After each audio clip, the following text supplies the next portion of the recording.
map improperly as flood zone.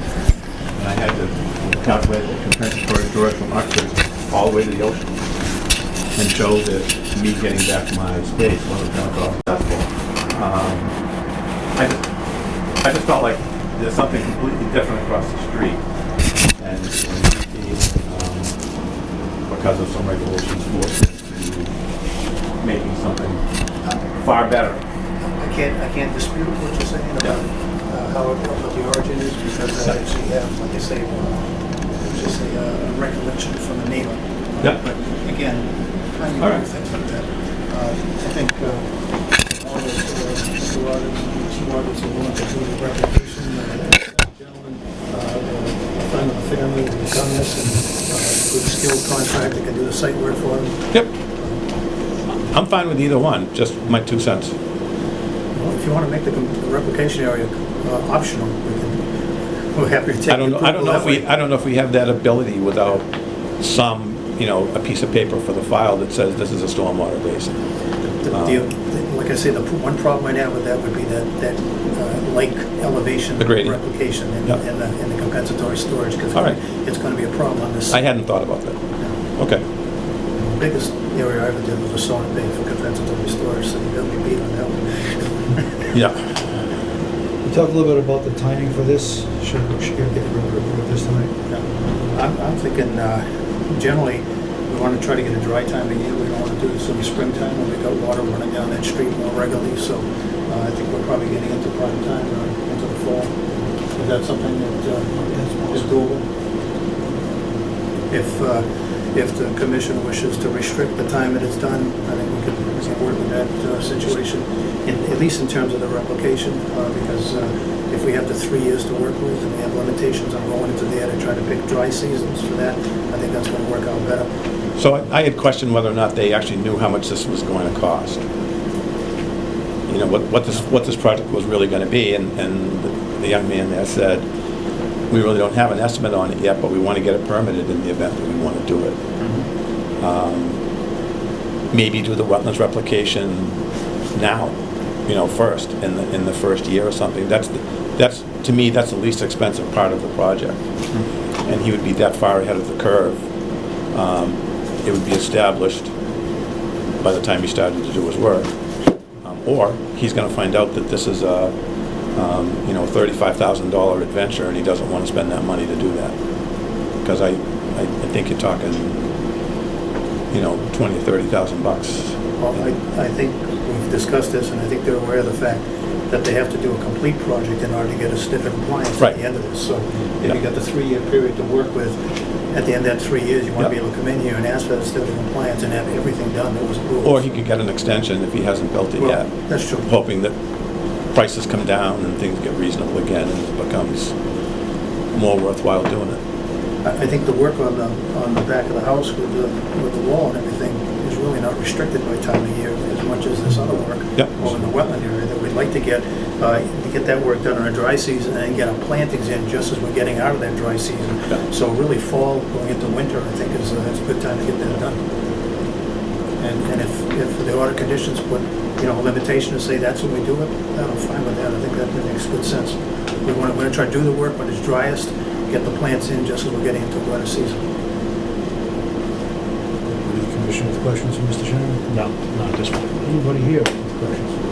The only way we were looking at, what we did look at, was some of the material we're going to pull out of the replication area to use in the yard to keep some of the numbers down for them. And we had discussed pulling some of the wetland plants that are there, and when we're doing the wall, to bring on the replication side.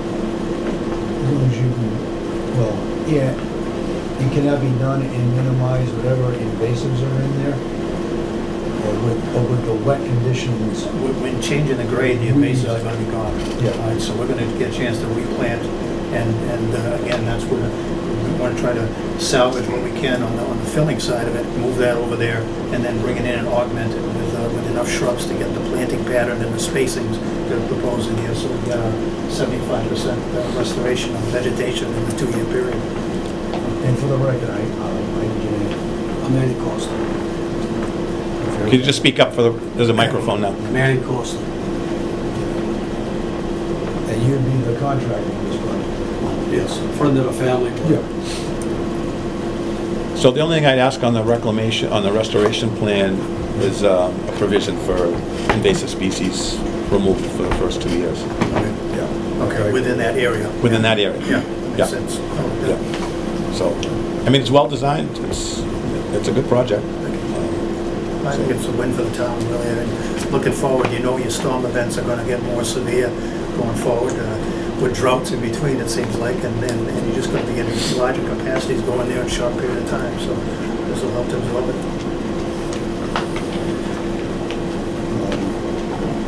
Seeing no further comments? No. And we got the green cards? Yeah, there Yes. is. Okay. Entertain a motion for a positive order of conditions with the one condition that invasive species are monitored and removed over the first 2 years. So moved. And a second? I'll second it. Any further discussion? No. In favor? Aye. Opposed or abstaining? That's unanimous. Motion to close the hearing? So moved. And a second? Second. In favor? Aye. I'll explain to them 10-day appeal periods in that business. Right, sure. Okay, thank you very much. Congratulations. Thank you. Good luck. Thank you. And we won't be insulted if you leave, you don't have to stick on off with the John, rest any of the camera meeting, time? so if you want to go home, that's okay. Mess up. Mix up.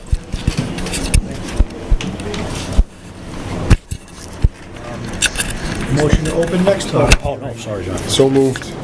We have a second. Second. All in favor? Aye. Public hearing, NOI CS Energy, 88 Wing Lane. The file number is SE001-0576. An after-the-fact notice of intent was filed by CS Energy for property located at 88 Wing Lane, map 14, lot 21.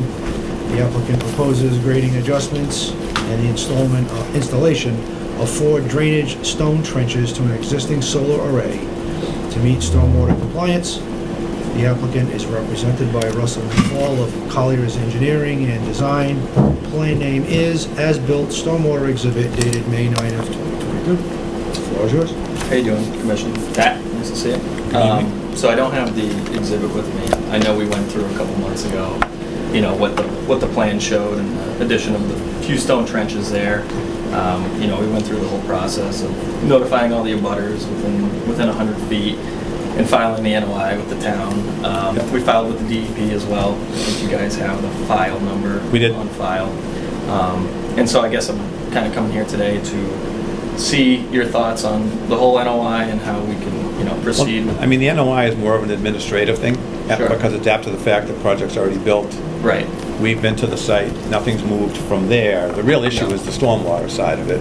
yeah, So there's no issue with the commission issuing a positive order for the project, but stormwater comments just came back late this afternoon, and Right, so that's- I saw that. I hadn't had a chance. it gave me a little bit of a headache, because it's got, I don't know if you saw it I yet. didn't open it, I just Okay, so it noticed that it came in. from start to finish, it goes through what they submitted first, what the comments were, what their comments were back, what the resolution was, then the next comments, then the next resolutions, and then after the infiltration tests and the failure for the infiltration tests, the new design with their stone line trenches and all of that. So there are a few comments about some hiccups and grade changes. Water is indicated going to the north on one plan, but it's supposed to be going to the east. And I'd suggest that we issue the order of conditions and continue on with the stormwater. I do want to have Beals and Thomas go out there and see it, and we'd like to see it in a storm. Okay. I thought that was a valuable comment. You mean after it's implemented? After it's implemented. Yeah. Okay. And then, Yeah. and then we'll be good. Okay. Yeah, no, I mean, you've done the work. unfortunately, It came here at, 2 p.m., so I didn't get a chance to really thoroughly Well, I didn't see it review until 3 either. p.m. Yeah, yeah. And it was a lot. So the stone trenches and the extension of the swale and the topography spot changing, it hasn't been implemented yet. That work hasn't been implemented. Correct. So I was coming here to look for an approval to move forward with that work, and the idea would be to do it, as soon as possible in this fall period, and then It has. reseed, and then evaluate. They had some vegetation Storm. concerns. Yeah. The weed removal didn't work out too well. Yeah, the pollinator. It all just came back twice as bad, and Yep.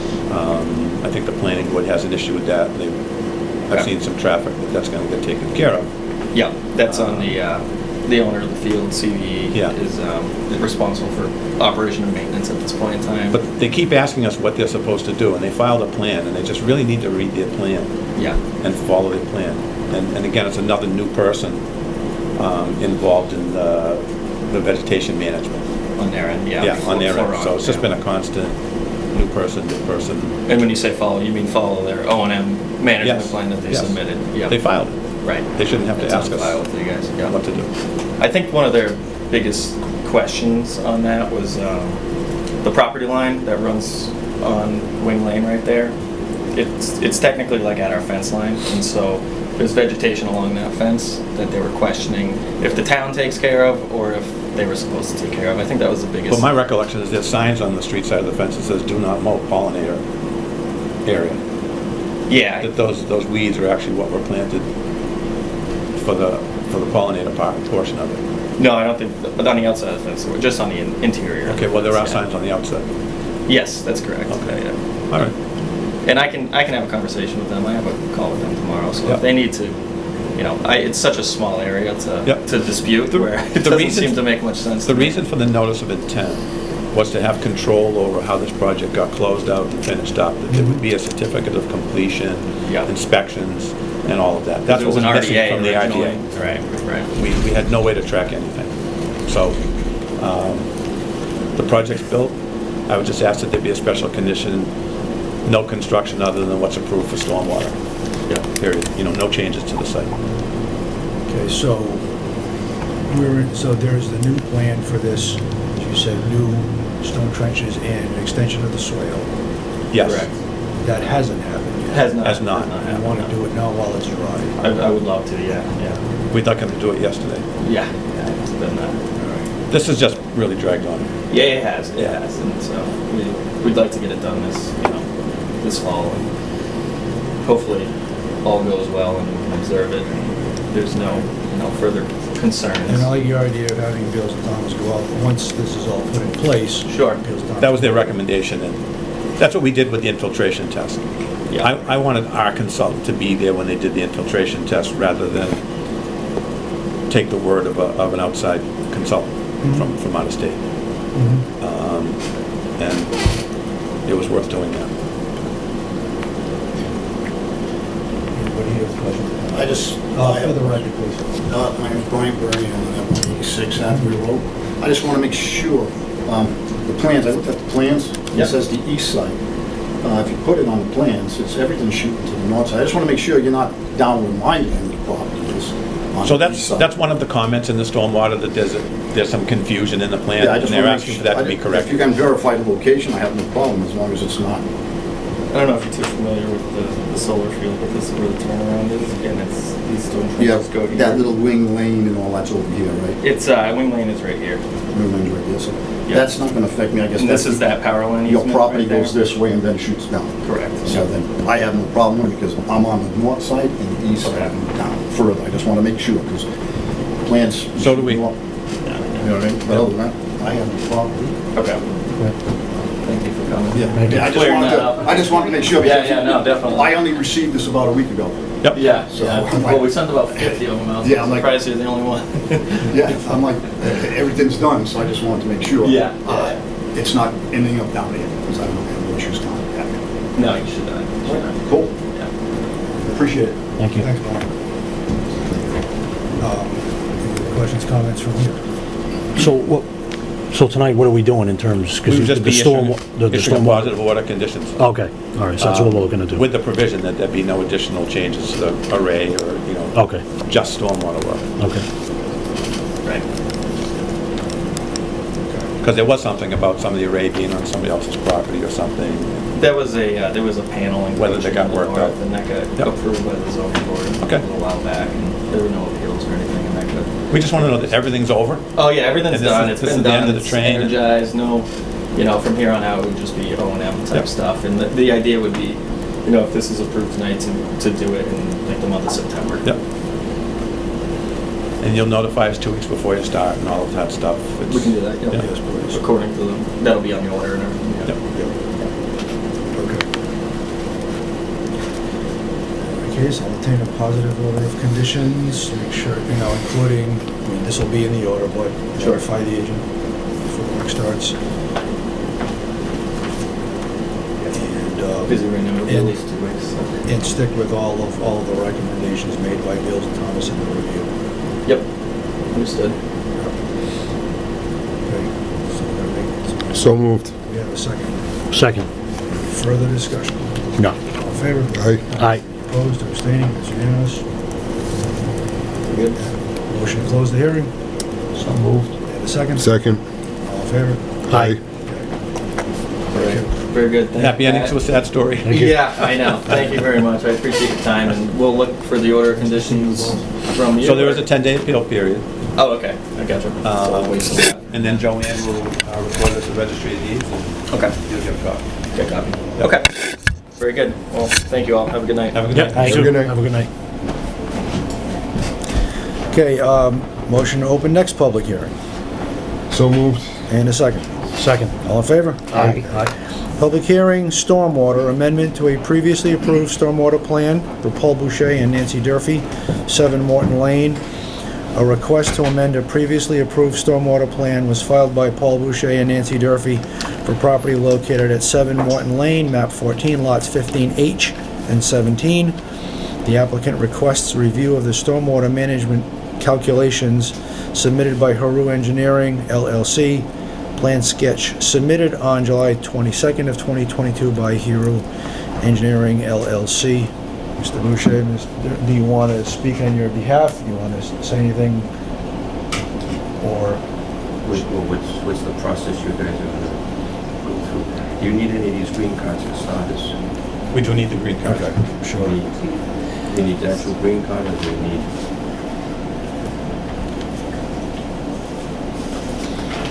Okay, thank you. Those are those.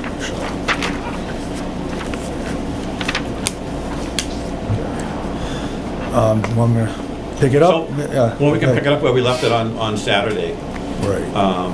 is that there's been a proposal from another engineer to change the stormwater design. Hmm. And it's a significant change to the stormwater design. And it needs to be peer reviewed. But I think that the stormwater calculations need to be provided in the form that's required for the stormwater permit, using the handbook, filling out all the information, checking off all the boxes, signing it. The engineer signing it that it meets the requirements of the Wetlands Protection Act and stormwater, Mm. and stamping it. Because all we have is a piece of paper with his letterhead on it and some calculations and it's stamped. It needs to be the handbook and all the certifications. And we can go from there. Okay. That's reasonable. Thoughts, comments, questions? So what is it that you need from us? So there's a format to submit stormwater information in the DEP handbook, stormwater handbook. You have to fill out all the information, all the pages. You put in your calculations. You show your suspended solids removal, and then the engineer signs an attestation that he prepared it and that everything's true and accurate, and that it results in the amount of suspended solids being removed as required, and then he stamps it. Okay. So it's a set form that gets used for that. And that needs to be dropped off to your office once he gets it done? Yeah, and that along with the site plan would go to Beals and Thomas. They would look at that and give us an estimate of what the peer review would be. We would send you that estimate. You could agree with it or not agree with it. You could also, based on what I've read in the bylaw, if you don't want to use Beals and Thomas, you could appeal to the select board. And what bylaw was that? Now, I got a stormwater management bylaw. Is that what you're talking about? It's either in the bylaw or the regulation. Because this bylaw, seemed to brought the bylaw up. The one that's online is in with the 2018 bylaws of the town. This one here is May 10th, 2021. Yep, that was amended at town meeting. That May 10th is the date of spring town meeting. Right, but is this the And one the- that's active? Is this the one that That's the you're- one that's on the town website, and that's the one that Well, that's active. the one that's on the town website and with the rest of the bylaws is the older version, because the older version has the 5,000 square feet. This one here has 40,000 square feet. Well, I actually made stormwater books for the commission members off of the town I mean, website. I'm not arguing, I'm just trying I'm to just get the telling you. right. Sure, Yeah, but I will tell you that the changes to this one are 40,000 feet. There may be another bylaw somewhere on the website that the town clerk hasn't changed Well, the one yet. that you have, what's the square footage? 40,000 square feet. Okay, so that's the one that's just has the Yeah, 40,000. and it's May 10th, Yeah. and it says it was accepted by the Attorney General on July 9th, Okay. But 2021. this is the one that we have, I don't know. This is what we are now It operating is not from. in, it isn't in your current bylaws because your current bylaws. This is on our stormwater page? Okay, just. The town bylaws. Just trying to explain where I found both of them. Your bylaws are dated, I don't know the Revised. month and the day, but it's 2018 that are on the website. I did try to contact the town clerk this morning to try to get a copy of the up-to-date stormwater bylaw, but you have conflicting bylaws. You should, if this was changed in 2021, then your bylaws would reflect the date of 2021 So- as it being updated. I mean, this I know, so it's either your bylaws are not updated or this is a rogue start, so we're just trying to So find let out me tell you which what I know. one. Let me tell you what I know. This stormwater bylaw was approved and passed at town meeting, just like it says, on May 10th, 2021. Okay. It was That's what placed, we need to hold know. on. It was placed on the town website under stormwater. Okay? So it's under the stormwater. It's under stormwater, that's where this is found. And if the town clerk has left an older version under the 2018 bylaws, which I'm haunted by constantly, because does say 2018, and it has not been updated. And Bob, you know that I brought this up with the town clerk, and the town clerk has not had time to fix that. Okay, good Prior job. to this meeting, just to be sure, and prior to making these booklets for the commission and putting together a PowerPoint presentation on stormwater for later this evening, I emailed the town clerk and said, I just want to be sure that I'm working with the correct stormwater bylaw. And I didn't get any answer. I just So- want to make sure that Yeah. this is the one. Yeah. But just so you know, Yeah, it this is not a rogue document. Yeah. This is the document. Right, so it's just not clear to someone from Sure. the outside when there's I agree. different versions of a bylaw, of amendment bylaw and a bylaw. So I agree. Mhm. And we've been picking at that for like 6 months.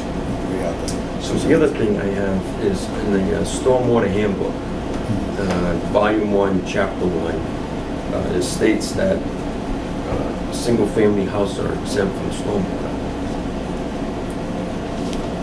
It says that in the beginning of it, but now you need to read through the whole part of it, and that's part of our presentation tonight. That's a very general statement at the beginning of it, but it gets down to what is required, even if it's exempt. But part of this requirement was because you had to raise your site 2 feet to have your, hold on, I didn't interrupt you folks, your plan was to clear the site and raise it 2 feet, so you had the proper distance between groundwater for your septic system and for the basin. And that's what was approved in the plans from Zenith. That didn't occur. But the whole site did not get raised. None of the site got raised. In fact, the house is lowered 2 Well, feet. the site did not have to get raised 2 feet, it was the septic system that It was a got raised. determination that you folks made not to construct the house at the elevation that was approved by the town, and that the stormwater calculations were based on. I've spoken to Zenith, I've spoken to everybody about this. I went today and met with your septic installer.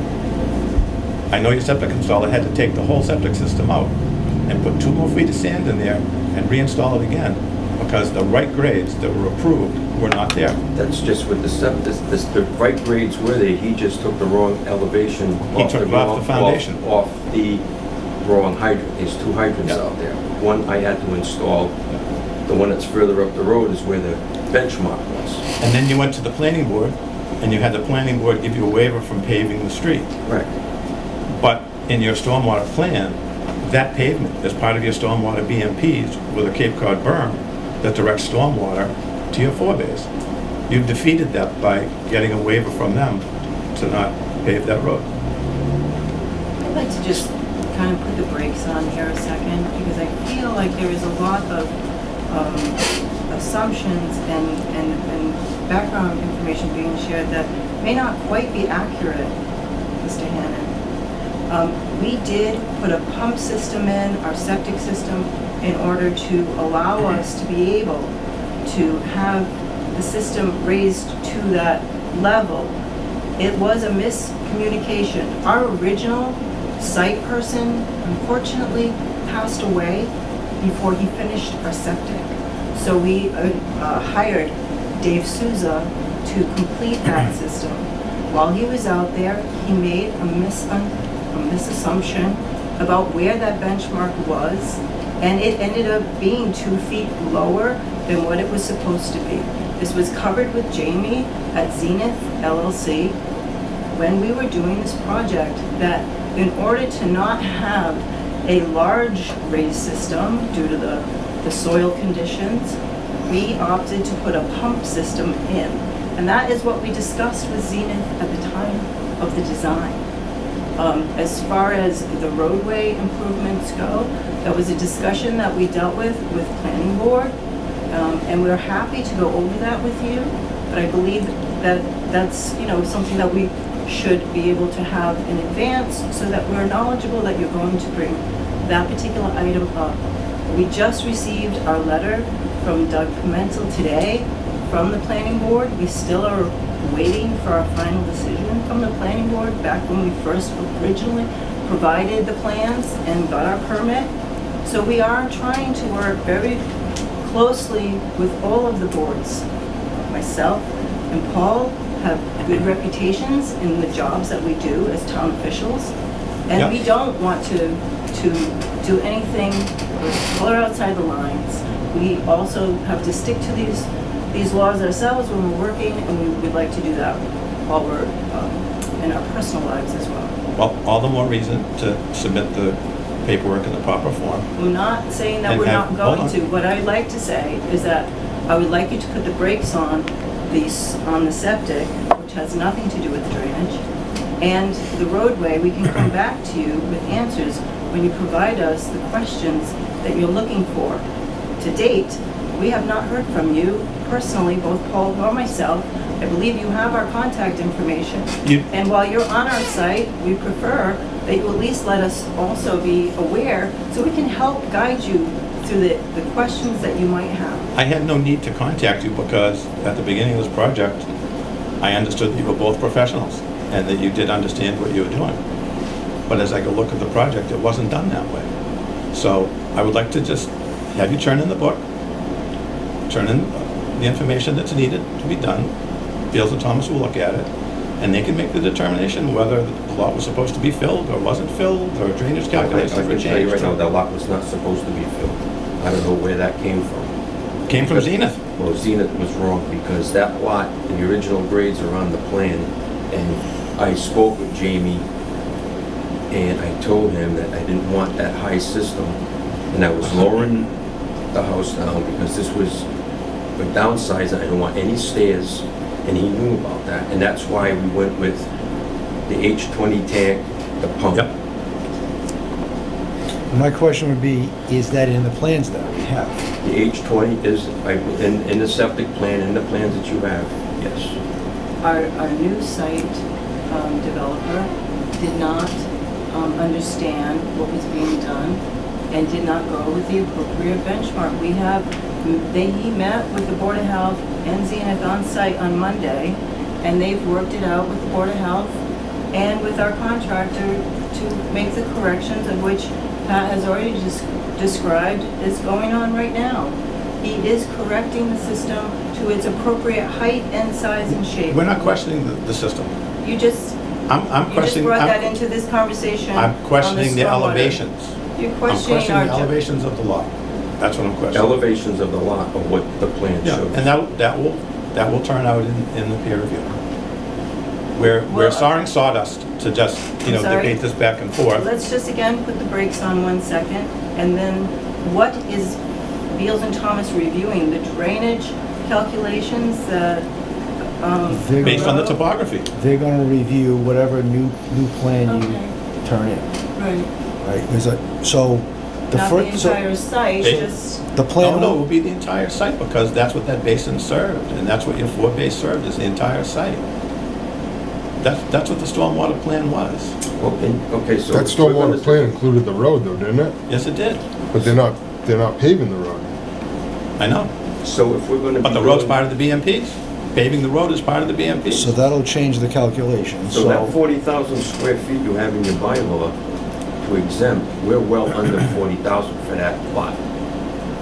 But you're not allowed to send more water off the site post-construction than pre-construction.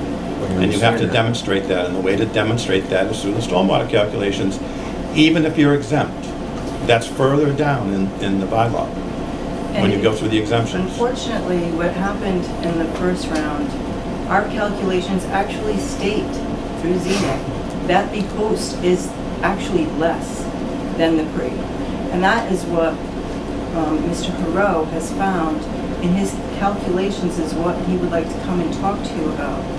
And I think that you told us to come tonight, that Alan didn't need to come because it was going to go to Beals and Thomas. Right. I would like you to hear what Alan Perot has found in his calculations. And then, and then make some determinations. Right now, I feel like. That's logical. The commission could vote to do that. Okay, and I realized that you were going to send it to Beals and Thomas, and now I'm confused. Are we sending it to Beals and Thomas? Do you No, want let's Alan hear to from your come in? expert. Let's hear from your expert, and then the commission can make a decision from there. clarify something, so Peru would be providing the new plan. And so the original plan was created by Zenith, Correct. who did all the stormwater calculations. Absolutely. So they did the design of the system. Correct. Correct. Were there any calculations done? We have all You of have- that. We have the stormwater book that Obviously, he's- because you we said there's have- less water Right. feeding into the fen. Right, so, and I'll back this up slightly. We approach this in a way that we're not the experts. I realized that there was a wet meadow, and that's when I reached out to Sarah Quintel, who is a professional in that field. If she had not come back to us and stated what she did in the Yep. email that has been provided to the commission, He's recording. then we wouldn't have even engaged with any other professionals, but because she did see what she saw and explained after looking at the design of the basin, that it would never continue to provide the water for that particular basin, for the actual wetlands. So from there, of course, she suggested we contact yet another wetland specialist who we could actually hire. As Sarah Quintel is not someone that I could hire to do this work. She recommended Dave Bichette, who is an expert wetlands specialist as well, and a conservation agent in town of Wareham. But he has a side business as well, and he came to the site and he looked at the designs, and he offered us the suggestion that we contact Alan Perot. Alan Perot took all of the calculations and reviewed them, all of our plans, and he came back with an email to us and to Dave. He was confounded. Now, that's a very strong term, and Alan is a very, kind of very low-key individual, and so I had to, I have to say, I think he was surprised by what he read in our calculations, is confused. And I think hearing from him may help the commission kind of garner what it is that we are asking and what we've seen. And before we go further into this, I think maybe that's probably the best course of action for us to take. Because I'm hearing there's so much more that Mr. Hannon is asking us for. And I think maybe it's just time, just hear from our professional, what he has seen, what he has calculated, and why he feels the way he does about this drainage being over-designed. Let's just hear from him before we make determinations on what our next step should be. That works for me. Makes sense to me. Unfortunately, he's on vacation. He will be on vacation from September 14th to the 24th, I believe. So he wouldn't be That works there. out perfect, because we meet on the 24th, right? But he's coming No, back. I think it's, Coming back on the He'd come back. yeah, so it'd have to be for October. What's that? Is that Wednesday, the 24th or the 28th? No, I think it's after the 24th, so it would have to be for Is October. Wednesday the 28th? You might be right, Bob. The 14th's a Wednesday, because I get back from the Azores on the Thursday. Yes. Tuesday, the 13th. 14th is So it's Wednesday, plus 28th. 14 is 28. 28th is a Wednesday. So that would have to be. So it would for- be on September 28th, that would be our next meeting. If he could be available, that would be great. We will ask We'll him reach out to him and we'll, if he will be Yeah. there. that'd be great. We'll be back on the 20th. I think the other thing that would be useful, I mean, it's on camera now, but summarize anything that's happened, like in the case of the septic, that's different than what was in the plan, or, you know, just for whatever reason happened that way, so there's a record of it and we can understand the steps. And use, and like if you got approval from planning to not pave, let's have that on that Right. document. We certainly wouldn't have done anything that wouldn't allow the water to then continue to go into the four-bay system as we would have designed it to make sure that that would have happened. The slope of the road and the pitch that we would have provided and what we will be providing will create that system that will turn it right into the swale and on into that four-bay system. All right, yeah, we could certainly have discussed this way back when, if this had been done first, as was called for, you know, We can't hear you, Bob. I was gonna say, no, the order of conditions, as we've been doing with these projects, drainage gets done first. Yep. This discussion could have happened then. So And maybe to that we'd be past point, that. we did put up the silt fence, and it's my understanding, and Paul can clarify for me, that we did contact Mr. Hannon and let him know that we had put up the Silt silt fence. fence and the hay bales, and I'll let Paul And- describe what that conversation. And when So I'll provide that email at the next meeting that you sent me. I'll provide that. I didn't send any. I got an think it email was a phone call. from Mr. Boucher, or a handwritten note that got dropped off to Joanne. Okay. But Okay. I'll provide that with some more information for the next meeting. Okay, So you can put us on the agenda for the 28th? Yes. Absolutely. Okay. so you'd be looking for a summary of the changes that have Of been what made. he's recommending. We'll provide the letter from David Pimentel as well, that gave us the permission to change the roadway. Yeah, from Doug, yeah. As- Doug Pimentel, yeah. As you have seen when you have been out to the site, the roadway on Morton Lane is substandard as you enter into the area. It was never designed to be a public way. The town has decided that they would never adopt Morton Lane. We have talked to the DPW and they have said, we will not accept Morton Lane as part of our roadway system. The mail, the trash pickup, the snow plowing is not done. None of that is taken care of on Morton Lane. What we were going to build in the plans was something that looks like Hathaway Road for 250 feet on the end of Morton Lane. And potentially Paul and I and our guests would be the only ones ever using it. You're taking a substandard road, you're creating a beautiful main road, and then, our driveway. And so when we went back to planning, they understood exactly the conundrum that we had found ourselves in, and that the roadway had potentially been more, again, over-designed for the situation with which the road is already currently in its state of condition now, and the fact that the town would not be accepting it. If they were to accept it, then we would probably see in the future that the roadway improvements would occur, and then that would make sense to do that kind of roadway work. But at that point, it made no sense to build 250 feet of roadway that certainly no one's going to use. And the planning board agreed with that assessment as well. So in this new set that Mr.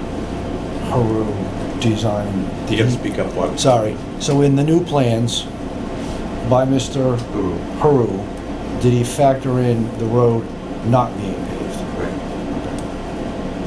I believe, and I'll let him really want Right. to answer that question. Right. I'll say yes, but You I'm not certainly, certain. Plant that seed in his ear, that's an ugly phrase. Just plant the idea that we're gonna ask that question.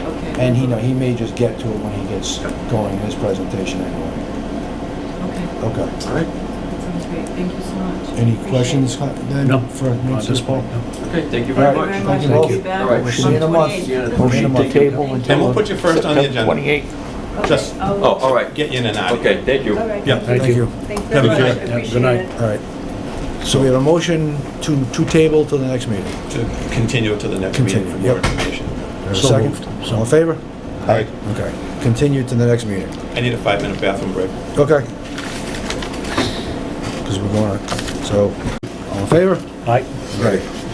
So reconvening at 6 minutes past 7. On to the discussion agenda. 1094 Main Street, there was a complaint from the resident at 11, well, I can't remember Miss Perry's address.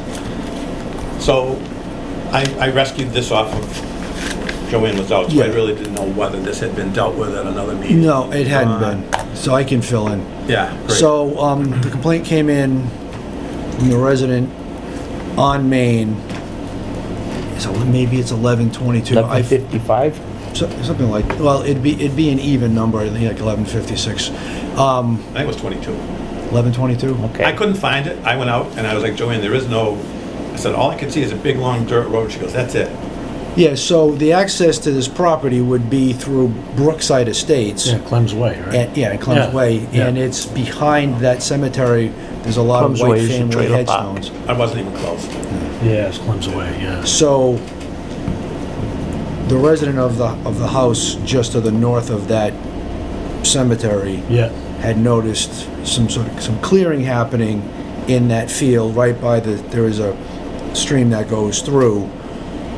So Everett and I went and visited a couple of weeks ago. I took some photos. I emailed those to you. I was actually standing in this dry stream bed, and there had been a little bit of clearing done within 50, maybe 100 feet of the stream bed, but it had been a minimal amount and it hadn't continued. So I don't know if we just have Miss Perry let us know if future If clearing future- happens there. Yep. Because if nothing else happens, then there's no need to revisit it. Other than Or just, if we could get the maybe, person's name and send them a certified letter notifying them yeah, that like there is any jurisdiction. further work, Yeah. they would need to notify us. I think that's the route to go. Okay. And it's I think whoever owns that trailer park. I'll follow up with Joanne. And because it had been sold by St. Armand to and there's got to be a record of that. Okay. So fortunately, it wasn't a huge amount of clearing, but as Ms. Perry said, she's seen otters back there and a variety of wildlife, and water's going through, and you don't want to be. I'm surprised the police having actually got impact. involved and told them to stop. Yeah, And that's what saved the day, Mhm. was that they actually yeah. So did. we've had eyes on it anyway. Yeah. The next item is 47 Victor Street. There's a complaint there. So I get a lot of complaints for 47 Victor Street. I had been out there 3 times. They were more zoning related than they were wetlands related.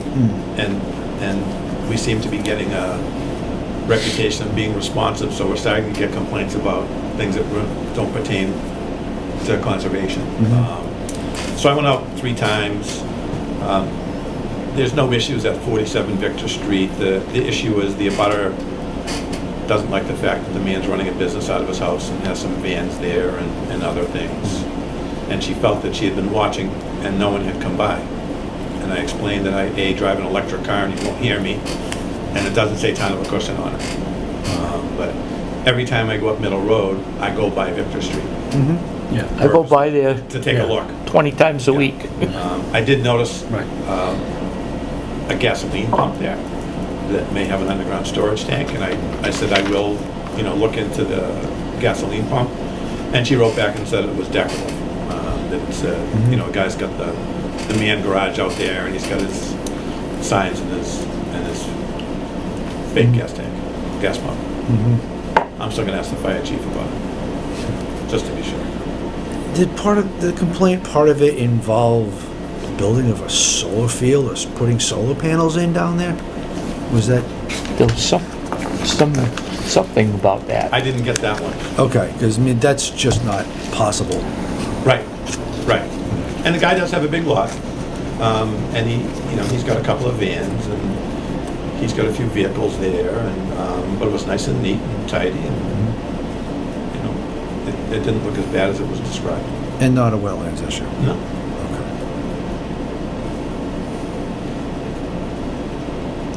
But I looked at it on the GIS stuff, Yeah.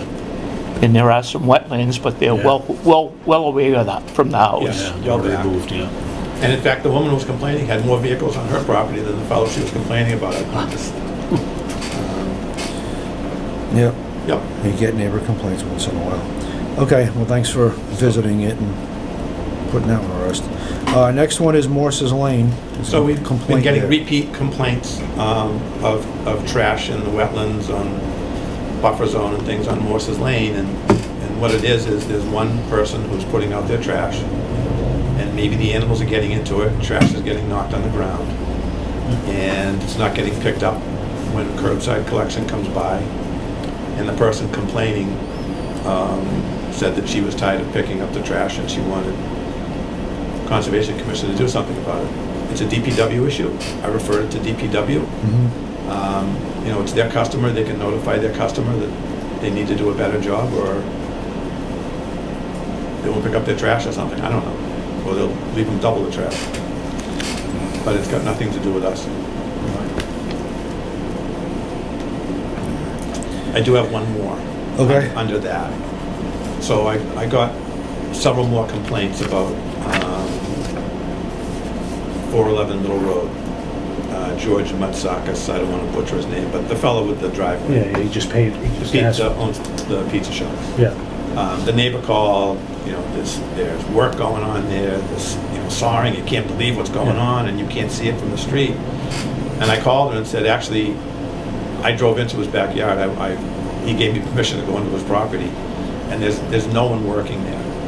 So I spoke to the lady for about 20 minutes, and in the end, she said, I just really wanted somebody to talk to about this, and I understand. And I said, look, he has permission.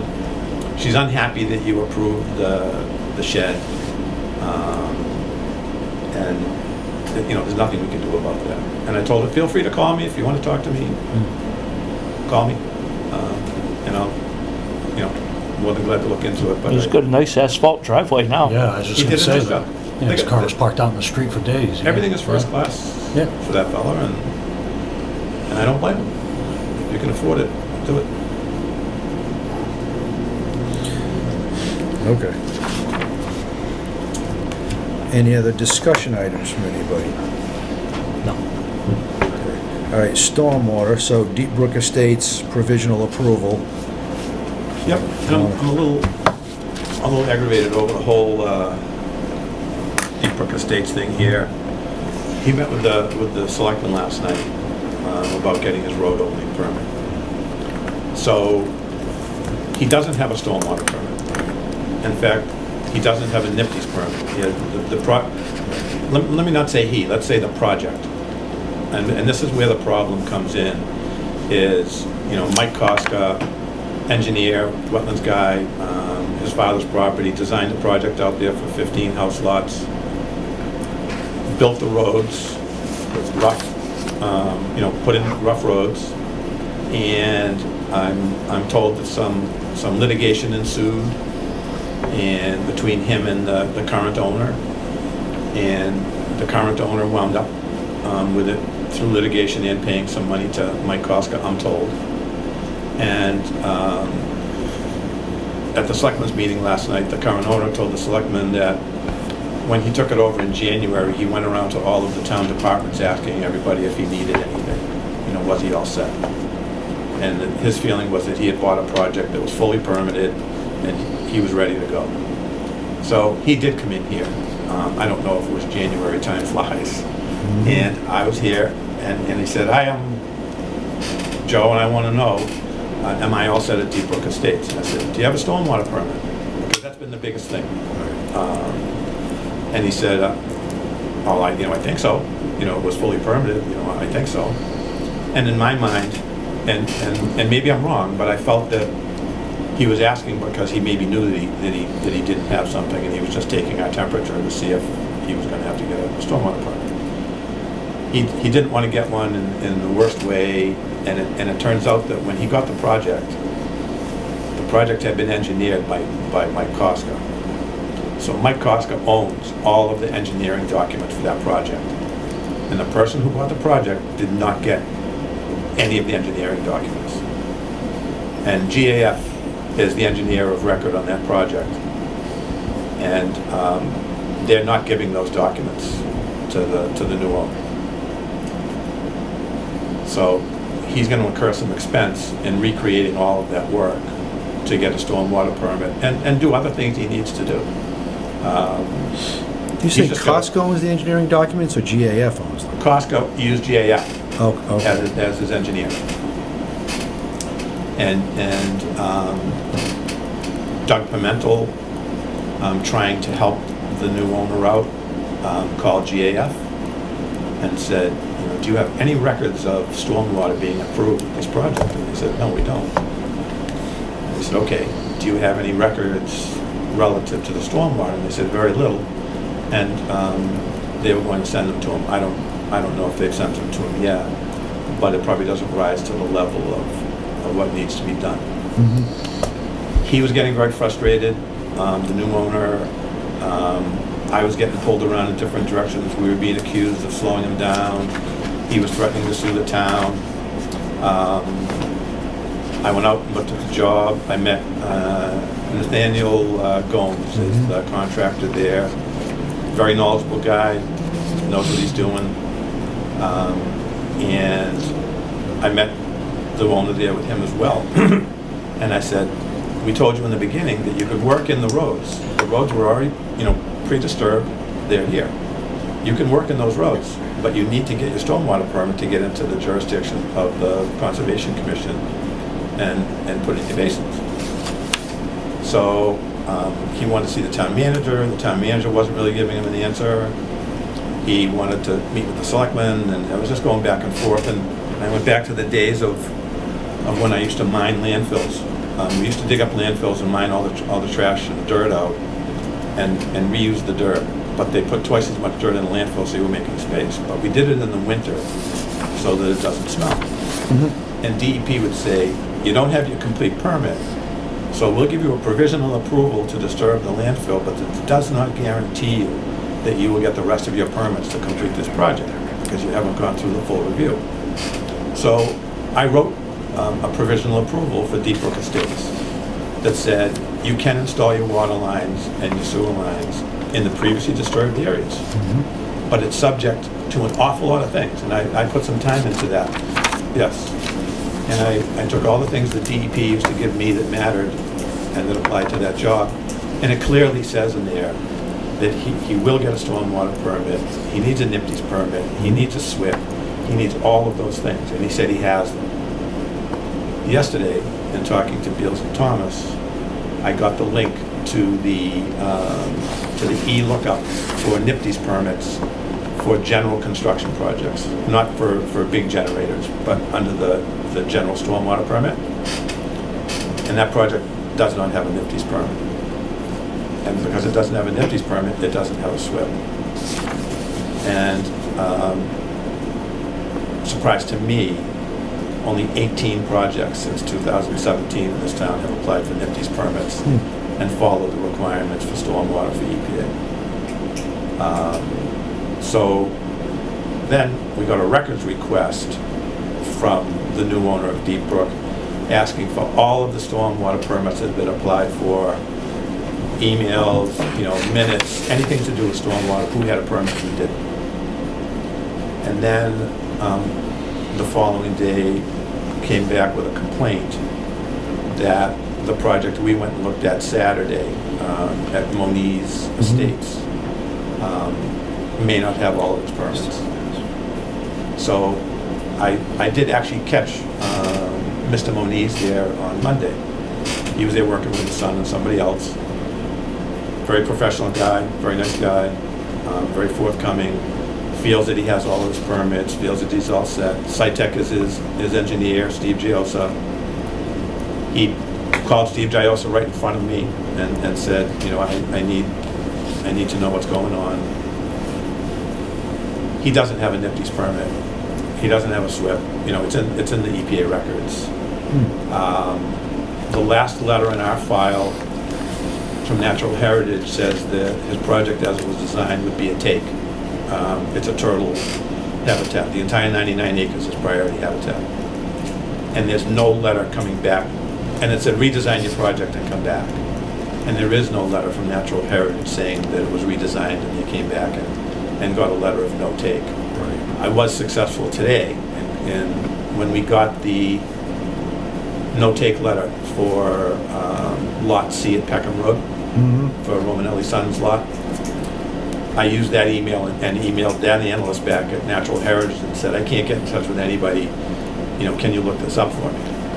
And she got back to me and said, we don't have that file number, but if you can get me the exact address, I'll find the information. So I need to find out the address that it was permitted under. I have no doubts that he's going to do everything that he needs to do. But this is a common theme around town. And part of what you're going to see in the stormwater thing is that anyone who got building permits prior to 2007 is exempt.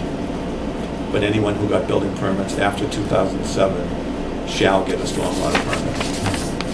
And you could read that too. We have to go all the way back to everybody got a permit for 2007, but that makes no sense to me.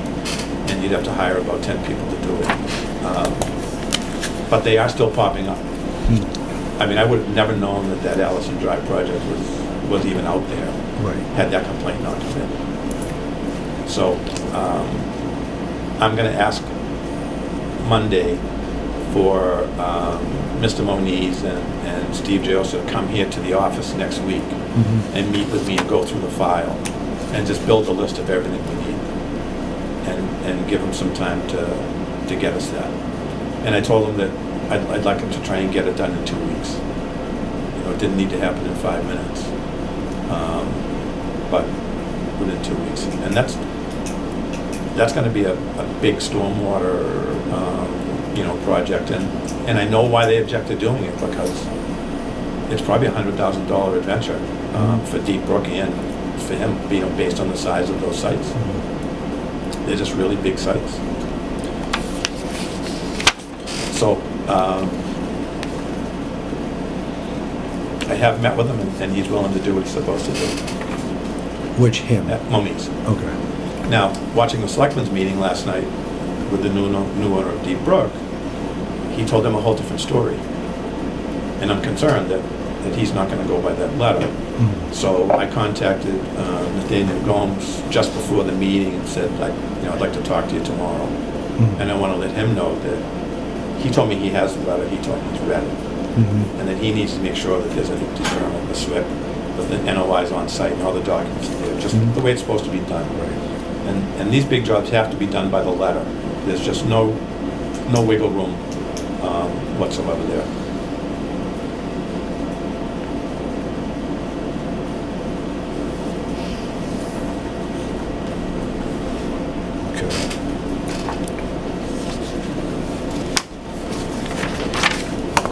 So the only thing Joe can do right now, as you said, is work in the area that's been disturbed. If he's going to put in, If he has a NIPD's, if he has a SWIP, if he has those things that I told him he has to have. to do the in-ground To utilities the ground utilities, yes. in the road? In the road. Okay, Because he's still disturbing more than an acre of land. okay. And it should have been done back when Costco actually built the roads. So there shouldn't be any work happening there right now? Now that I know he doesn't have a Nifty's, no. And I went there today and there wasn't any work. I went there yesterday, there wasn't any work, and I figured I'm just gonna call him. Deep And- Brook, you're talking about Deep Brook? So Yeah, Deep nothing, Brook. nothing's going on, and nothing should be going on there right now, is Not what you're until we saying? have proof that he's got those documents. Yep. And he was working outside of what I had verbally told the owner when I went there, and I called Nathaniel and said, what's going on at the site today? And he was honest and said, well, we're pulling stumps, and I said, that wasn't what we talked about. We talked about working in the road and installing the water pipes. And he said, well, I'll leave, and I said, finished for today. I don't want you to, pay you guys for going home, but you guys have to pay attention to this stuff.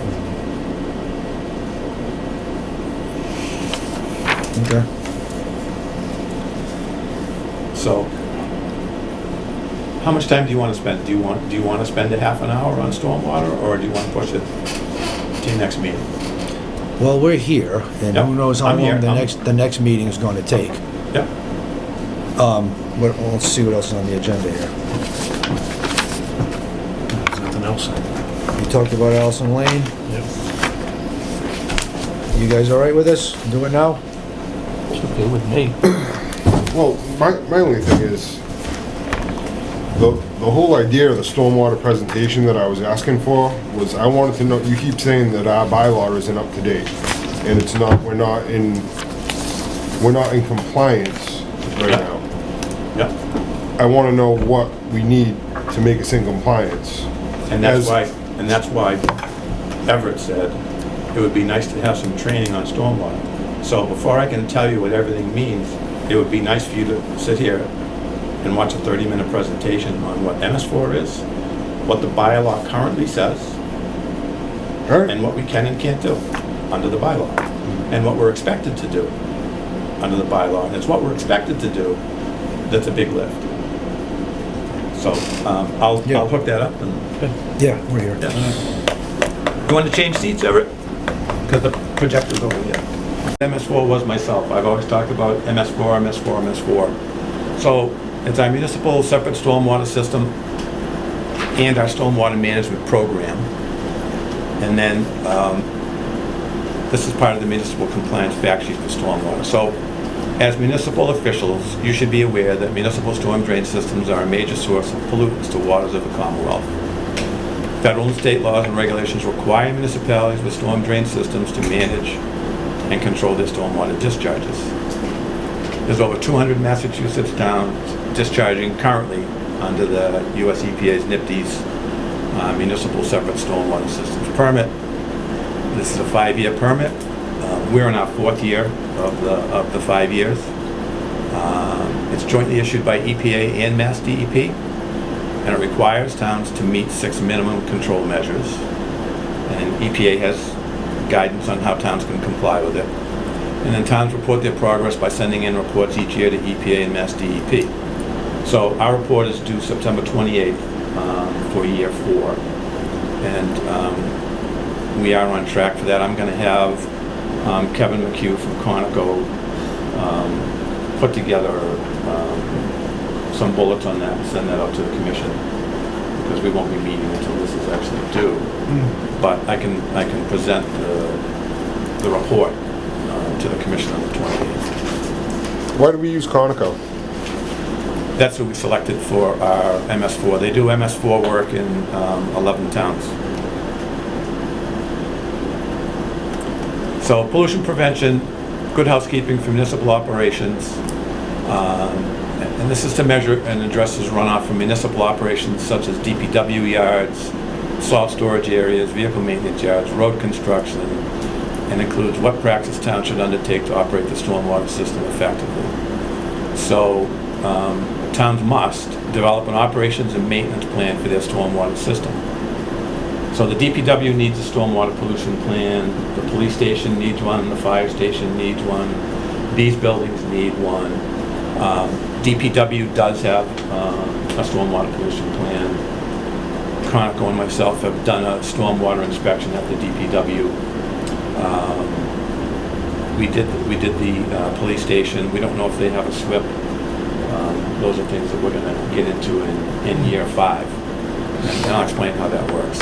So, and then part of it is to train our employees on how to incorporate pollution prevention and good housekeeping practices into their activities, vehicle building maintenance, salt piles, and catch basin cleaning. Our DPW does a good job on catch basins. They have good records for that. We have to have an illicit discharge detection and elimination program, and that is people, putting pumps in their house to have their dishwasher empty into the drain out front, or their washing machine to keep the water out of their septic system. And there is some of that we've uncovered and DPW has uncovered in the town and corrected. And because illicit discharges typically contain bacteria and other pollutants, the MS4 permit requires towns to develop and implement the IDDE program that includes these elements. So we have to have a legally enforceable mechanism prohibiting illicit discharges. We do. A stormwater map identifying the location of all storm drain outfalls. We do. A plan to detect and eliminate illicit discharges. DPW does a quarterly sweep, and while they're out doing their work, and they're always looking for that issue. But it is also part of what Chronicle does for the annual report. They go out and do IDDE inspections as well. Construction site runoff control, and that's in general in town, that's not just the town. The federal construction general permit already requires owners and operators to file a notice of intent for construction activity disturbing more than 1 acre of land. That's a federal and state requirement. And I honestly don't know how many people have filed a notice of intent with EPA. But this is something that we have to look into. Towns may wish to adopt stricter local rules and minimum requirements, include adoption of legally enforceable mechanism to control erosion during construction, procedures for municipal site plan review of construction projects, post-construction runoff control, and this measure requires ongoing stormwater management after construction is completed. And this is for any construction project. We're not just talking about 40,000 square feet or 100,000 square feet. This is construction projects in general. Adopt a legally enforceable mechanism to control stormwater after construction.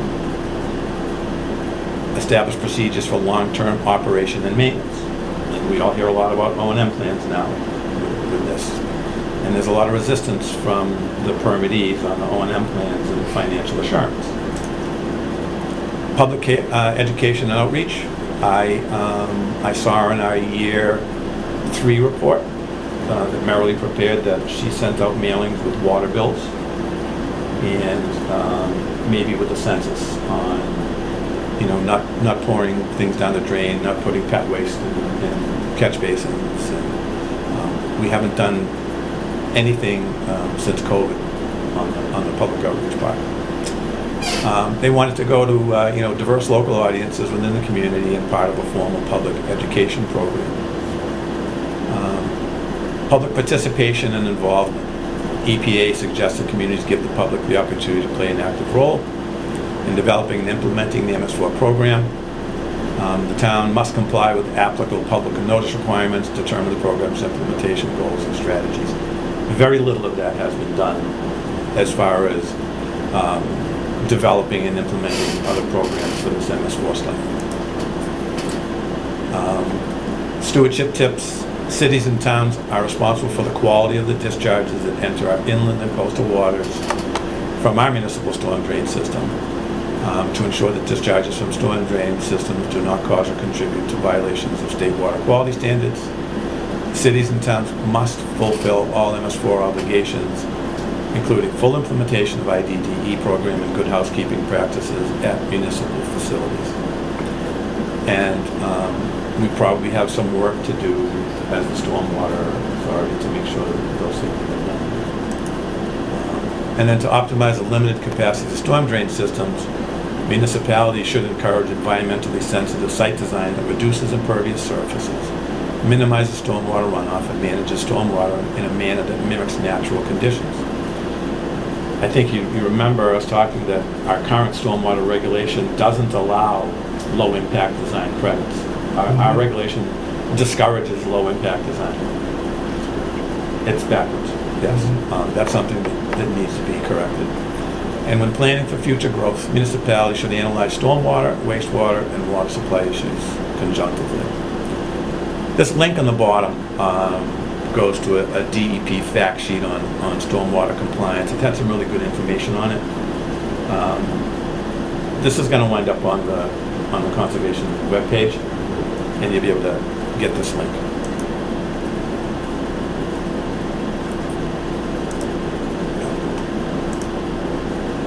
And that's it for MS4, and now it's the stormwater. So it turns out that under the bylaw, we have the Stormwater Review Board. That's the correct title. And the purpose of the bylaw is to protect, maintain, and enhance the public health, safety, environment, and general welfare by establishing minimum requirements and procedures to control the adverse effects of increased post-development stormwater runoff and non-point source pollution associated with new development and redevelopment. The Stormwater Authority has done very little of that at the planning board level. We've only had this for a very short time. This came online in 2007, and it got approved because EPA said, you pass this or you get a penalty. And there are templates that are put out by the different watershed associations. And our bylaw was a template. And they adopted the template with no changes. And that's where the 5,000 feet came from and all of that regulation. So our regulation needs to be touched up to be in sync with this. Proper management of post-development stormwater runoff will minimize damage to public and private property and infrastructure, safeguard the public health, safety, environment, and general welfare of the public, and protect water and aquatic resources. So it's not just about discharges to rivers and streams, it's about groundwater to groundwater and other receptors. The bylaw seeks to meet that purpose through the following objectives. Development activities that protect the integrity of the watershed and preserve the health of water resources. So it says establish decision-making processes surrounding land, and I think there's a typo, and it probably should have said land development, but that's what was in the bylaw. Number 2, require that new development and redevelopment maintain the pre-development hydrologic characteristics in their post-development state as nearly as practicable in order to reduce flooding, stream bank erosion, non-point source pollution, and maintain the integrity of stream channels, aquatic habitats, and provide protection from property damage. And all of these are minimums that they're recommending. We're supposed to at least establish minimums. So establish a minimum post-development stormwater management standards and design criteria for the regulation and control of stormwater runoff quantity and quality. And I think that Conoco can help us with this. They've helped establish other standards for towns that developed bylaws that were protective, but not overprotective or a burden to the property owner. So do we have minimum standards already? We do. We're using the DEP stormwater handbook, and that is the minimum standards. Yeah. And then establish minimum design criteria for the protection of properties and aquatic resources downstream from land development and land conversion activities from damages due to increases in volume, velocity, frequency, duration, and peak flow rate of stormwater runoff. Establish minimum design criteria for measures to minimize non-point source pollution from stormwater runoff, which would otherwise degrade water quality. 4th is establish design and application criteria for the construction and use of structural stormwater control facilities that can be used to meet the minimum post-development stormwater management standards. Right now, we're having consultants recommend what that construction of those controls will be. We don't have our own set of BMPs with a drawing and this is what we want for this.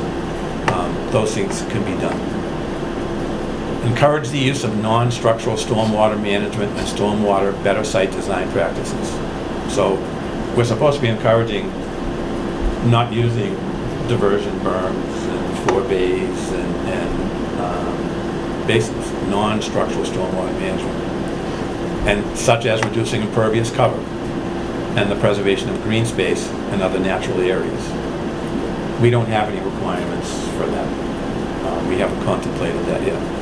And then coordinate site design plans, which include green space within the town's open space protection plan. I don't know that we have an open space protection plan. Maybe we do. We do. It's been 15 years ago. Okay. Yeah. So these are all things that need to be visited to make this worthwhile, I guess. And then establish provisions for the long-term responsibility for and maintenance of structural stormwater control facilities, devices, and non-structural stormwater management practices to ensure that they continue to function as designed, are maintained, and pose no threat to public safety. We're having a hard time with the financial assurance for this, and people pushing back that it's only going to cost $50 to clean out the basin. We got an estimate from Wing Lane of $1,300 a year to maintain the stormwater control. I can tell you that the maintenance for the first Titleist project for the maintenance garage was around $60,000. Yeah. And that was a pretty small project. The solar fields have been in the hundreds. And then we are supposed to establish administrative procedures for the submission, review, approval, and disapproval of stormwater management plans, and for the inspection of approved active projects and long-term follow-up. This could certainly be cleaned up and be a little more black and white on just what the procedures are. And, we're operating under turn it into us and we'll send it out for peer review and we'll get it done. But we picked up where the planning board left off. Establish certain administrative procedures for the submission, review, approval, and disapproval of stormwater plans. That looks like a double, yeah. And then to regulate the contribution of pollutants to the municipal separate storm sewer system by stormwater discharges by any user. So we may have a couple of users in town that discharge by permit to our separate stormwater system, but we may not be regulated. We hadn't contemplated that. To prohibit illicit connections and discharges to the municipal separate stormwater sewer system. That's something that would turn up in the yearly inspections by Conoco and in the maintenance inspections by DPW. And DPW does play a pretty big role in the MS4 permit, and in fact, certain departments of the town have responsibilities under the MS4 permit. I don't even think they know. This was just done in a hurry in 2007. And then to establish legal authority to carry out all inspection, surveillance, and monitoring procedures necessary to ensure compliance with this bylaw. We have a regulation that says we have the authority to go on people's property and do those things. Could it be better? Possibly. And then the definitions, and the definitions are important when we're getting these presentations from these consultants. So altering a wetland or altering the stormwater system refers to any activity which will measurably change the ability of a ground surface area to absorb water or will change existing surface drainage patterns. And that doesn't need to be measurably, it will change to existing surface drainage patterns. And that's where these topos become so important in existing conditions plans. Best management practices, schedules of activities, prohibitions of practices, general good housekeeping practices, pollution prevention and educational practices, maintenance procedures, other maintenance management practices to prevent or reduce the discharge of pollutants, directly or indirectly to stormwater, receiving waters, or stormwater conveyance systems. So we're expected to develop some best management practices to cover these areas. I don't know that the existing regulation touches on all of those things. EMPs also include treatment practices, operating procedures, and practices to control site runoff, spillage, leaks, sludge, or water disposal, or drainage from raw material storage.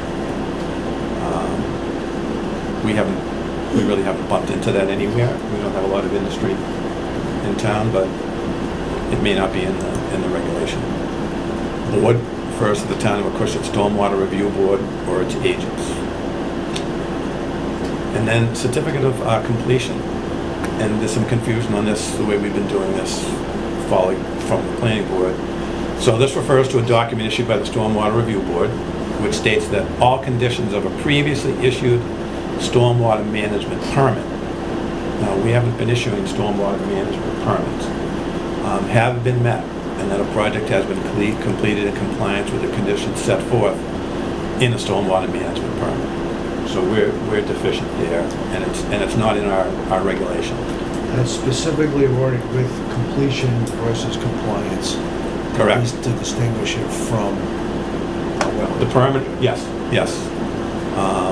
And the permit is compliance, and the completion is you completed all the work in this instance as well.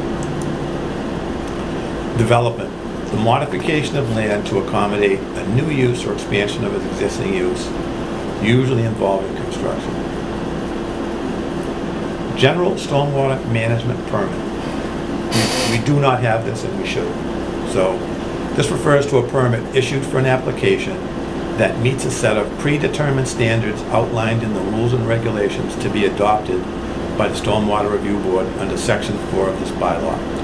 So, well, it's going to say in a second. So by meeting these predetermined standards, the proposed project will be presumed to meet the requirements and intent of this bylaw.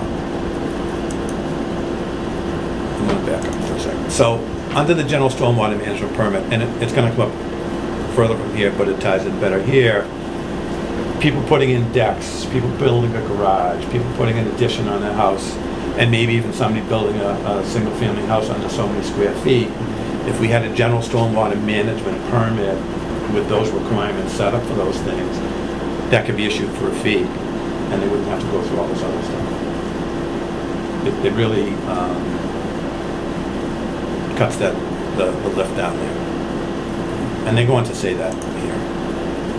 Hazardous materials, any material including any substance, waste, or combination thereof, which because of its quantity, concentration, or physical, chemical, or infectious characteristics may cause or significantly contribute to a substantial present or potential hazard to human health, safety, property, or the environment when improperly treated, stored, transported, disposed of, or otherwise managed. And that falls into like the maintenance garage, where you keep your herbicides, your pesticides, your fuels. They are considered hazardous materials. They don't have to be hazardous waste. They're hazardous materials.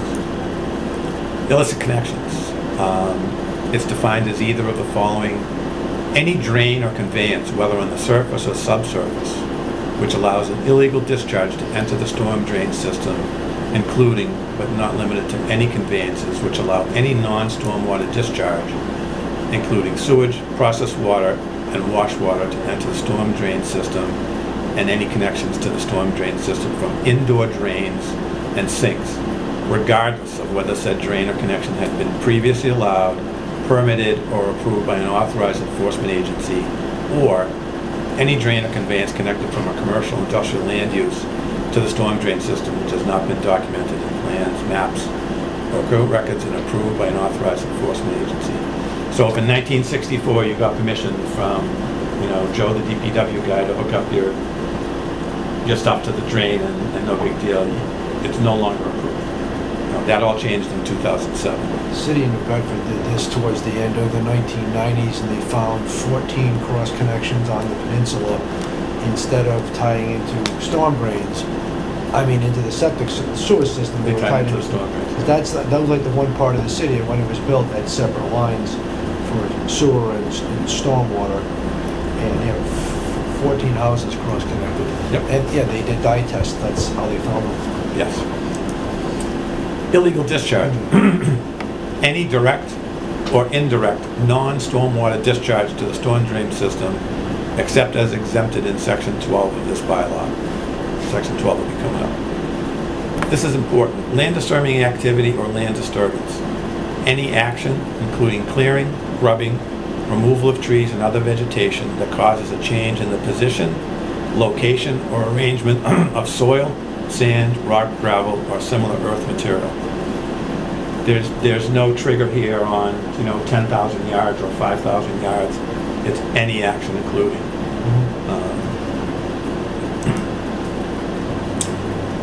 Person, it's all of the, any individual, group of individual, association, companies, businesses, the Commonwealth,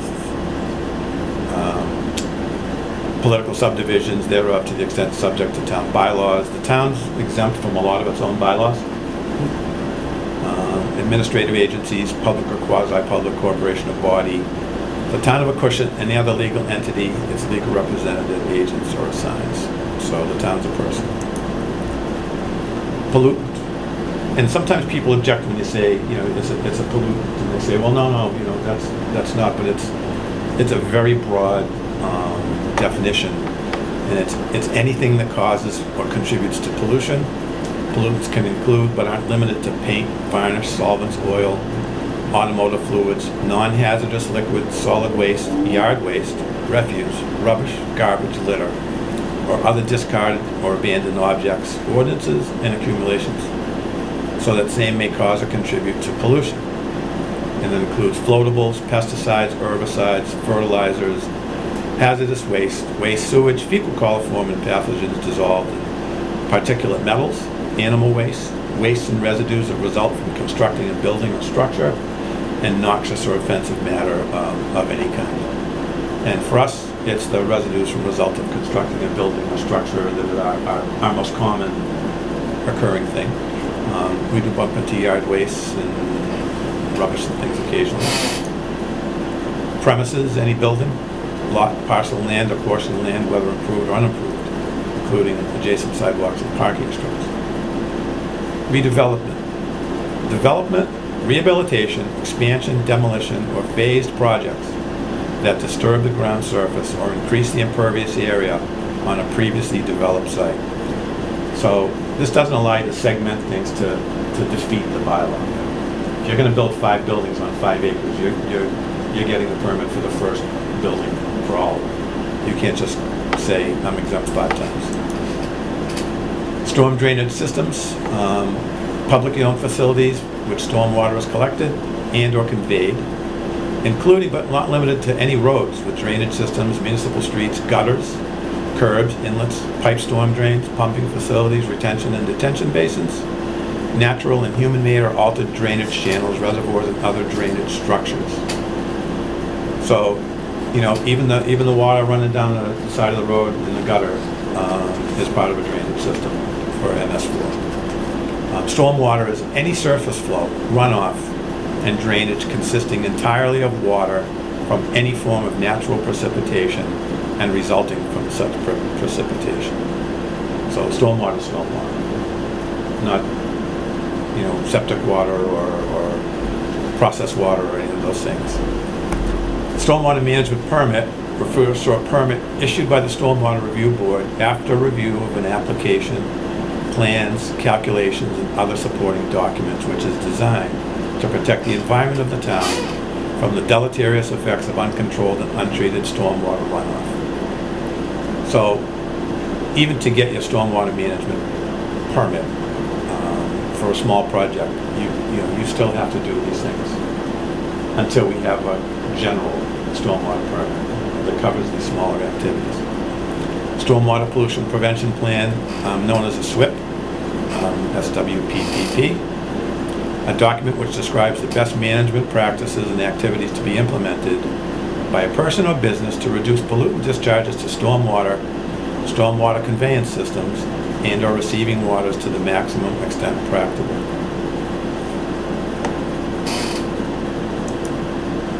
Town officer refers to the persons designated by the Stormwater Review Board to review stormwater management permit applications and advise the Stormwater Review Board on stormwater permit applications as outlined in this bylaw.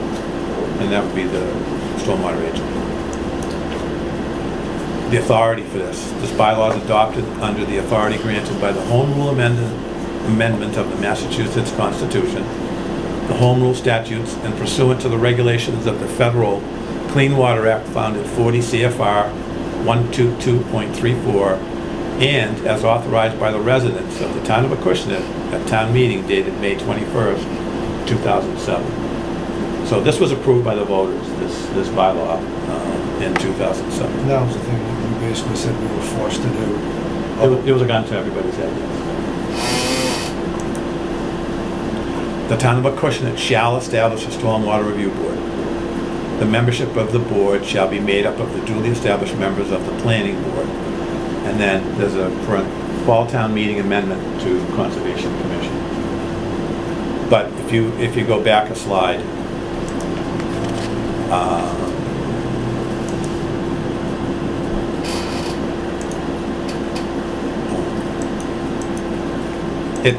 it said that the Stormwater Board has the authority to delegate that authority to any town official or other person. So the town did establish the Stormwater Review Board. It's no longer made up of the Planning Board. That authority was transferred by the Planning Board. The Conservation Commission accepted it.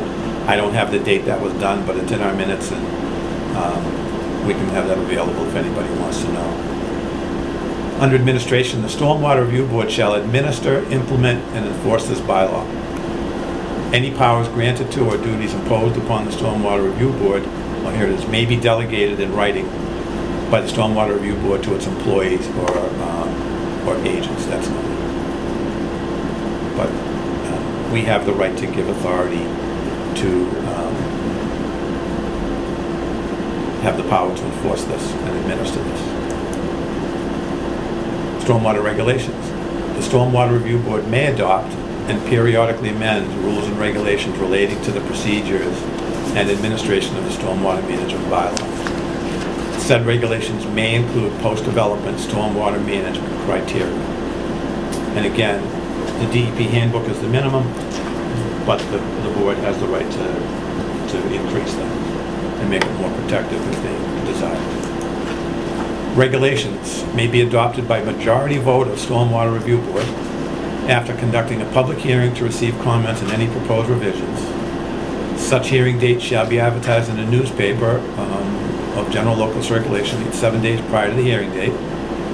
After public notice and public hearing, the Stormwater Review Board may promulgate rules and regulations to effectuate the purposes of this bylaw.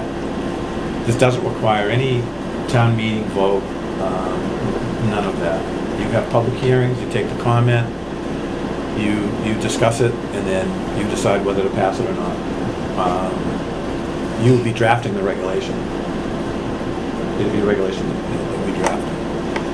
And then after public notice and hearing, the Stormwater Review Board may promulgate rules and regulations to effect the purposes. I read that. Failure by the Stormwater Review Board to promulgate such rules and regulations or a legal declaration of their invalidity by a court shall not act to suspend or invalidate the effect of the bylaw. So just because the town maybe didn't create a regulation, it doesn't make the bylaw ineffective. Just because you passed on something else, this is still in effect. Stormwater Review Board may utilize the policy, criteria, and information, including specifications and standards of latest edition of the Massachusetts Stormwater Management Policy or approved local equivalent. We don't have our own stormwater management policy, and I wouldn't want to even try to put one of those together for execution of the provisions of this bylaw. This policy includes a list of acceptable stormwater treatment practices, including the specific design criteria for each stormwater practice. The policy may be updated and expanded periodically based on improvements in engineering, science, monitoring, local maintenance and experience, and unless specifically altered in the stormwater regulations, stormwater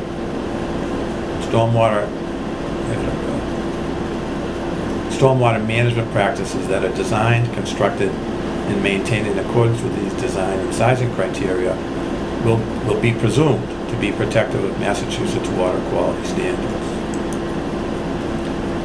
The bylaw applies to all land disturbing activity, and that's why I wanted to give you the definitions. All land disturbing activity within the jurisdiction of the town of Acushnet as provided in this bylaw. Activities requiring a permit. No person shall perform any of the following land disturbing activities without first obtaining a stormwater management permit from the Stormwater Review Board. Any land disturbing activity resulting in a land disturbance of 40,000 square feet or more. Number one. Development or redevelopment involving multiple separate activities in discontinuous locations or on different schedules if the activities are part of a larger common plan of development that altogether disturbs 40,000 square feet or more. So you can't segment your project to defeat the bylaw. Paving or other changes in surface material over an area of 10,000 square feet or more, causing a significant reduction of permeability or increase in runoff. So there's not a 40,000 square foot blanket exemption here.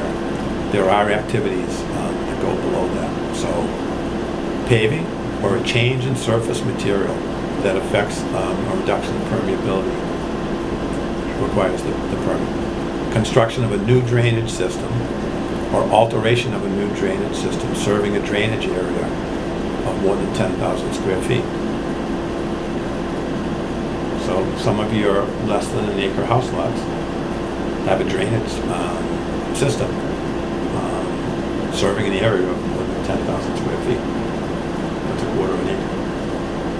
And that would not be exempt. Any other activity altering the surface of an area exceeding 40,000 square feet that will or may result in increased stormwater runoff flowing from the property into a public way or other municipal storm drain system.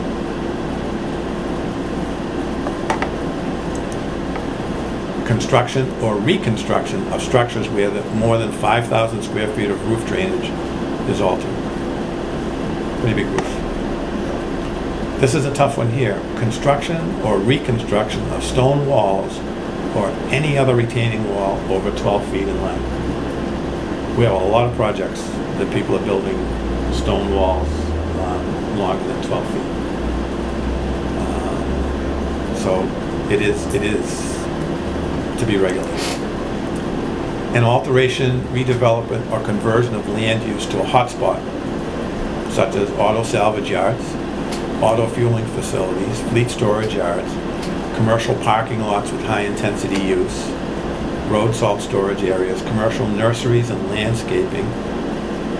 We have a few of those in town. Metal rooftops, outdoor storage and loading areas of hazardous substances, or marinas shall require a stormwater management permit. So again, don't be fooled by the 40,000 square foot exemption.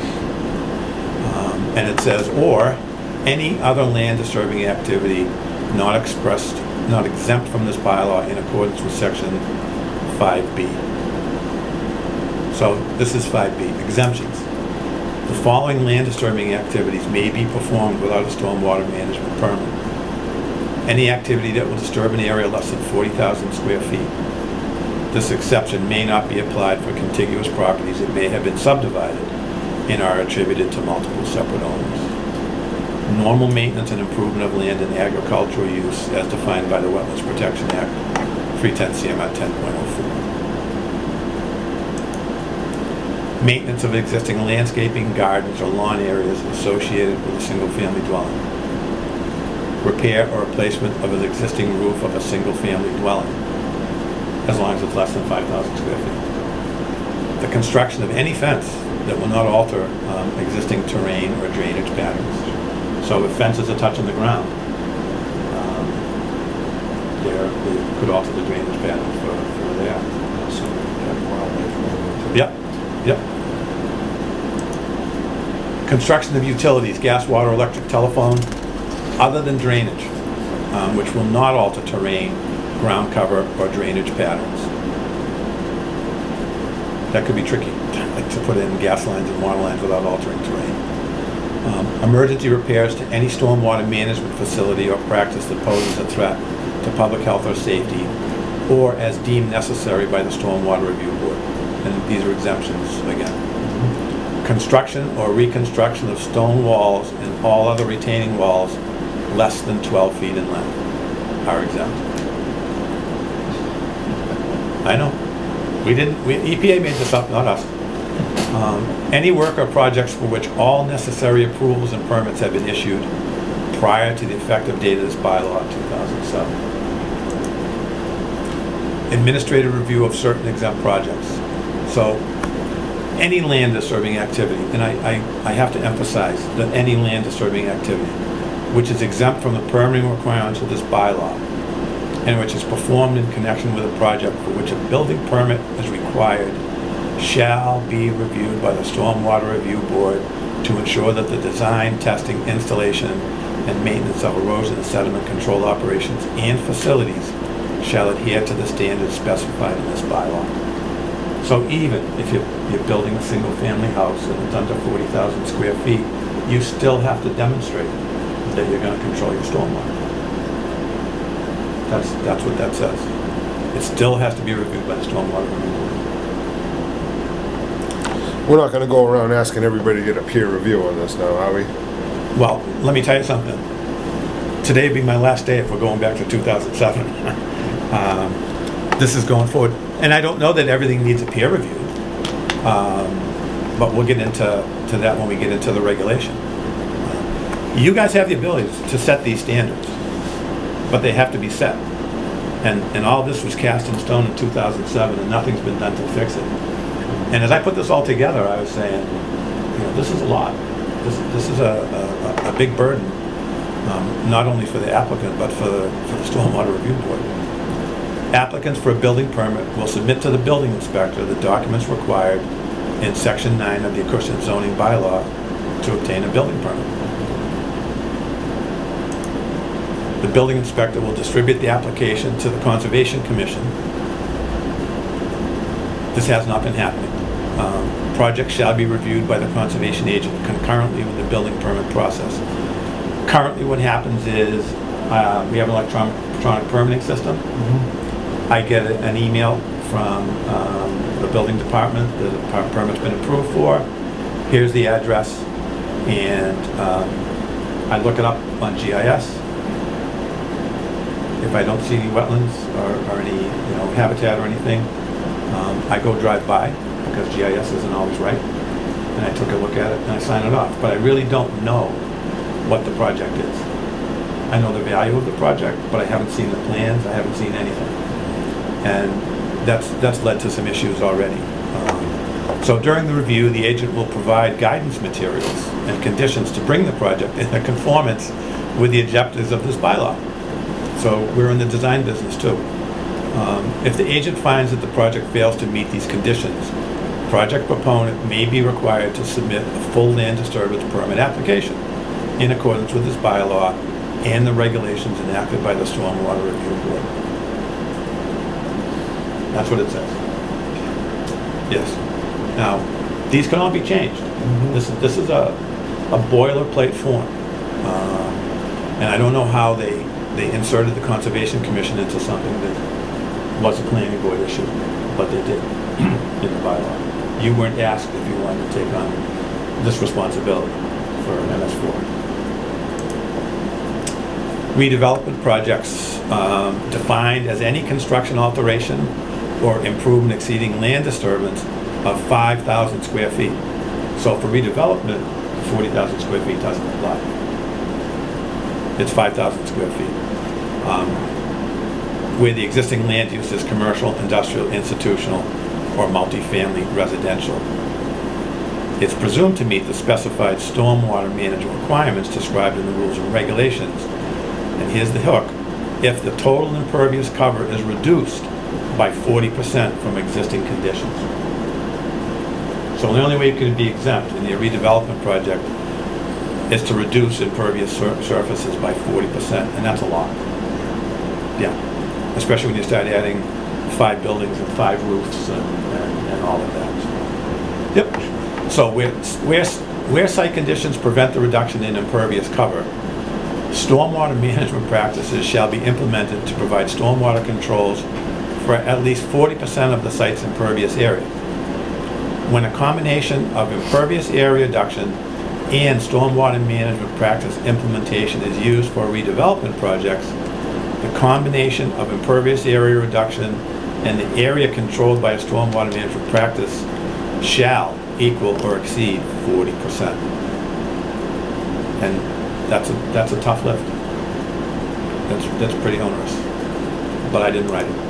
What you got left, I'm wondering if we can save the residents for our future. 2 slides. General permits.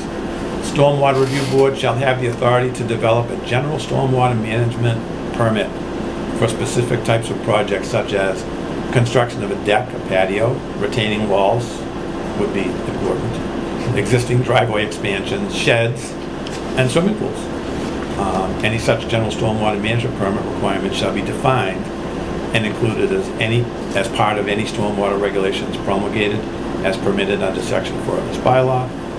Nothing in the section shall be construed so as to limit the authority of the Stormwater Review Board with respect to any particular land disturbing activity. And last but not least, permit procedures and requirements shall be defined and included as part of any rules and regulations promulgated as permitted under Section 4 of the bylaw. Enforcement, Stormwater Review Board, or an authorized agent of the Stormwater Review Board shall enforce this bylaw. Regulations, orders, violation notices, and enforcement orders, and may pursue all civil and criminal remedies for such violations. Enforcement shall be further defined and included as part of any rules and regulations promulgated as permitted under Section 4 of this bylaw. So that would also go into regulation. So